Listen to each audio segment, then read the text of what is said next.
District reporter Mohammad Shafiq Jokhio जुमशई अवाम तहरीक जीवानी अजीम मुफ्कर रसूल बख्श पलेज जैशई वर्सी जू त्यारू हलंदड़ 7 जून 2024 ते जुमशई लगोट मंगर खान पलीसो में हज़ारे माण्हुनि जो दिल से आम कियो वेंदो। वर्सीअ जी तैयारियुनि जे सिलसिले में तैयारी कमेटीअ जी इजलास अवामी तहरीक के मरकजी सदर लाला झरवार की सदारत डे पलीचो हाउस कासिमाबाद थी गुजरो।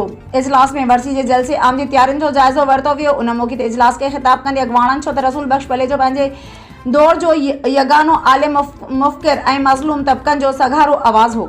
रसूल बख्श पलेजे सिंध के पानी ज़मीननि ऐं वसीलनि मथां लॻंदड़ धाड़नि ख़िलाफ़ तारीख़ी जिदोजहद कयूं। जंहिं हिननि चयो त कारपोरेट ज़रिए फार्मिंग मनसूबा सिंध समेत सॼे मुल्क लाइ कातिल मनसूबा आहिनि। ख़ाली पियल ज़मीननि ते अस्करी इदारनि बदिरां बे ज़मीन हारियुनि जो हक़ आहे। इक़्तिदार हासिल करण जे लाइ लालच में पीपल्स पार्टी सिंध जे वसीलनि जो सौदो कयो आहे। सिंध ऐं बदअमनी लाक़ानूनियत जो राज आहे। सखर ऐं लाड़काना डिवीज़न जा ज़िला सरदारनि ऐं धाड़ेलनि हवाले कया विया आहिनि। सिंध में माण्हुनि जी जान ऐं माल महफ़ूज़ कोन्हे।